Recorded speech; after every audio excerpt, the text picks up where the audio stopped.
Hello, and welcome to another episode of I Should Say This Out Loud. My name is Donna Brendel, and I am your host. Thank you for tuning in for Season 2, Episode 3. And today I'm going to talk about my response to my diagnosis of autism.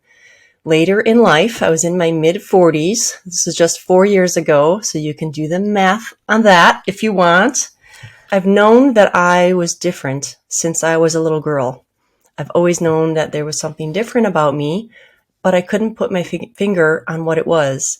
And I was not bothered by it. I was a happy little girl, but at the same time, I knew there was a mystery about me. Like, why am I different? What's different about me? I didn't really ask anybody this. I just kind of kept it tucked away and wondered it to myself in my head. And observed people all the time. That's what I did, was observe people and try to figure out life, because it didn't seem to make sense to me. Like, other people were doing things and talking about things, and I didn't have things to say to join into the conversations. So when I learned about autism, it just started to click and make sense that, oh my goodness, that might be the answer to this big mystery of my life. And the more I learned about it, the more it made sense and the more it fit. And I did, the online questionnaire that you can do. And then I saw a doctor, I saw a neuropsychologist, and was formally diagnosed 4 years ago. But my research began probably at least 10 years ago, even longer, maybe more like 15 years ago. And the more and more I learned about it and realized that it made sense to me and my brain and the way my brain functions, the more of a relief it was to me to know that there was an explanation, and I was not upset by the explanation. It was a relief because it helped me to understand how my brain is different, but it's not different bad. It's just different. And there's some ways that I struggle, but there's also some ways that I excel that a neurotypical person might struggle with. For instance, my ability to focus for a long period of time on one thing or on a task and get that one thing accomplished. Now, it has to be something that I'm interested in. Otherwise, I don't have that focus. But if it's something I'm very interested in, I can work on that for a very long time and get a lot accomplished in a short amount of time. And my friends have told me that they would like to have that skill. So I was very relieved to learn about my autism diagnosis. I was also so curious. I love to read. I love books. I love to research things at the library, online, just purchasing different books and reading through them, and then making connections between different authors and different ideas, and even between topics that don't seem to relate. So I just did all sorts of research, and my sense of wonder grew about how our brains are formed and how our brains can be different, and how our brains, now we know that our brains are plastic and they're not like set in stone. They're not concrete. They're not inchangeable. They are so changeable and flexible and can grow and learn. And it's never too late to improve your brain. Thankfully, I just love that knowledge and that ability to keep growing our brains all of our lives. Obviously, we can't grow our brain as much as when we were younger. That's the ultimate time of brain growth and neuron connections firing. But it's still possible even as we grow older, thankfully.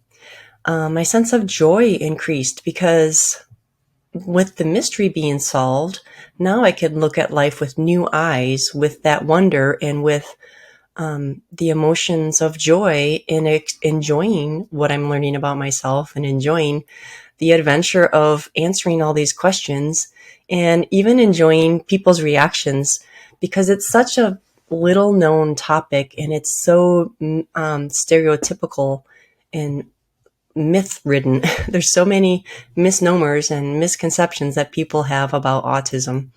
And their reactions to me are quite comical, which I'm going to talk about in another episode. But I do enjoy hearing the vast array of responses that people have to my diagnosis when I do share it. I don't just announce it to everyone, but when I do share it, it's joyful for me to see the responses.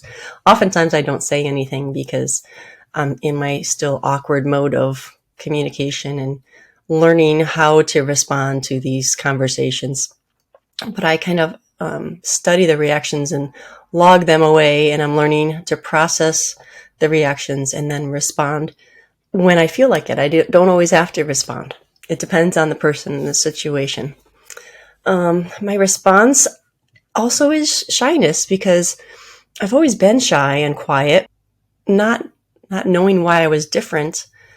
And at the same time, now that I do know the difference in my brain, it can make me more shy because I know the misconceptions that are out there.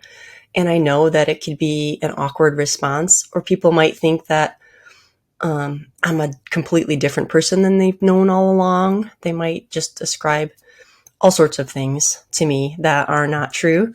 So I might just be shy about it and just not say anything. And it's made me extra watchful. I've always been on guard and watchful of the situation and the people that I'm around.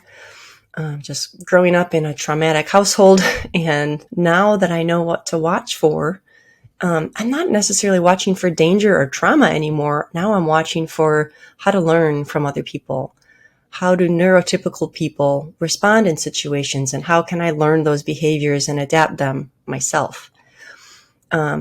Which is kind of a double-edged sword, because part of autism is masking, and I mask a lot. I've always masked because, like I said, I knew that I was different, but I didn't know why. So I would always try to fit in. And I don't think my masking was always successful, because people just inherently knew I was different even when I was masking. But now that I know, I am trying to unmask and be my authentic self, which is awkward and difficult at times. Sometimes it's fun because I know I'm going to surprise people when I'm just myself. But I'm just watchful of it. Is it safe to unmask in this situation, or do I need to keep the mask on right now?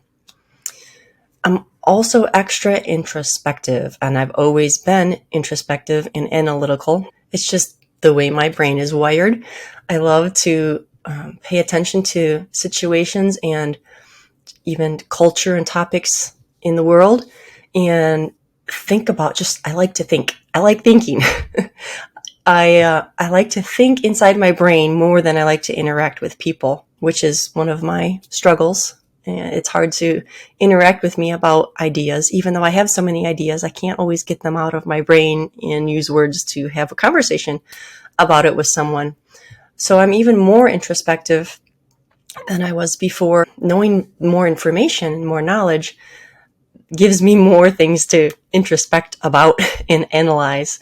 And so I can find myself getting just really stuck in my head and not engaging when I could be or should be, even at social interactions, holiday parties, going out with friends.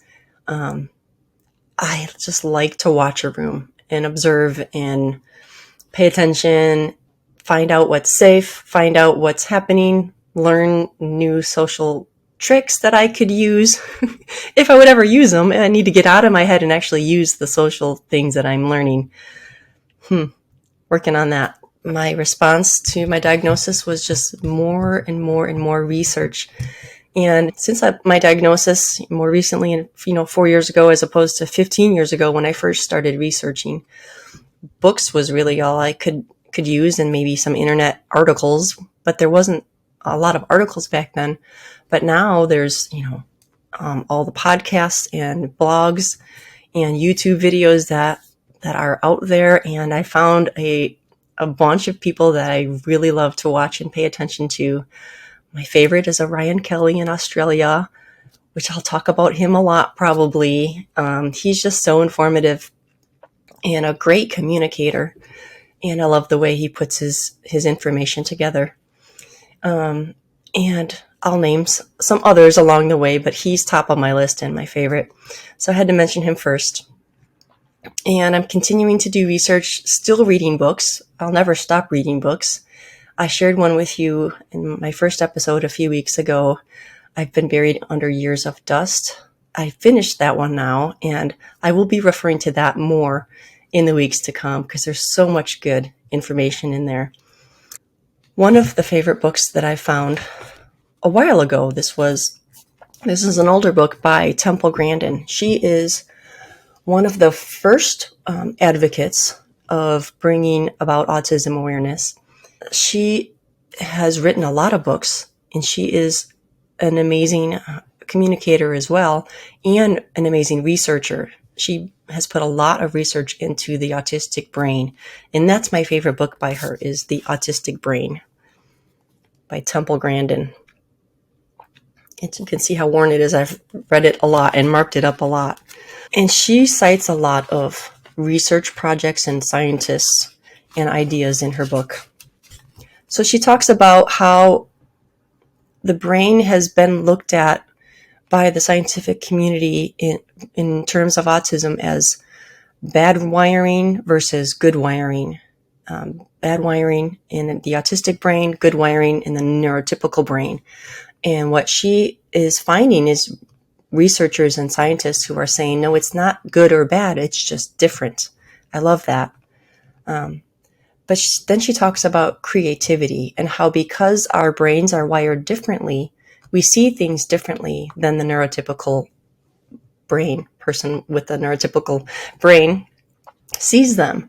She is talking about a brick and how to be creative with a brick. You have to see the brick as not a brick, but as something completely foreign. So let me just read this paragraph that she here is talking about a brick on page 131. I think that bottom-up, details-first thinkers, like myself, are more likely to have creative breakthroughs just because we don't know what we're doing. We accumulate details without knowing what they mean and without necessarily attaching emotional significance to them. We seek connections among them without knowing where they're taking us. We hope those associations will lead us to the big picture, the forest. But we don't know where we will be until we arrive there. We expect surprises. I so relate with so much of that paragraph when she talks about looking at things differently and not understanding them. There's so many things that I don't understand in the world that most people do. And I oftentimes won't ask what it is that, that they're talking about, that they're understanding that I'm not, because then people will ask me, well, why don't you understand? And then we'll have a whole conversation about my brain instead of the thing we're trying to understand. So instead, I just observe and pay attention until I glean enough where I can understand. But I like her idea of how it's okay to not understand things because it gives you a different way to look at those things in a new way, and you can use information in a new creative way that hasn't been thought of before. And when she says we expect surprises, that resonates with me the most out of that whole paragraph because I expect surprises all the time. I am surprised all the time because I'm learning new things all the time. And light bulbs are going off in my brain all the time. And thankfully, I have hopeful expectation of surprises and positive expectations of surprises instead of negative. I know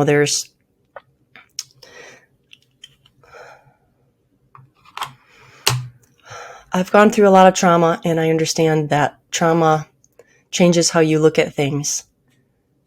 But at the same time, I still have hopeful expectations for the things that surprise me because I think it's just because I choose to, and I have a strong faith, and that helps me to keep the unknown in a positive light and looking forward to finding out answers with a positive spin rather than a negative. I think that's really important.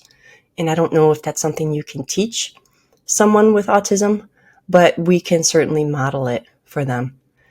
And with all of the struggles that come hand in hand with autism, I know that can be harder to do than say, but important to remember and keep in mind, because even when we don't know something that the general population knows, it doesn't mean that we're not curious about it just because we haven't asked, because I'm curious about things all the time that I don't ask about. So just knowing that people with autism want to learn and understand things and may struggle to communicate that desire, they may and oftentimes do still have that desire. And to keep the interaction and the conversation and the exploration of that idea in a positive light, that always helps me to keep pursuing that knowledge. Because when things turn negative and uncomfortable, then I don't want to go down that road anymore. I don't want to pursue that knowledge anymore.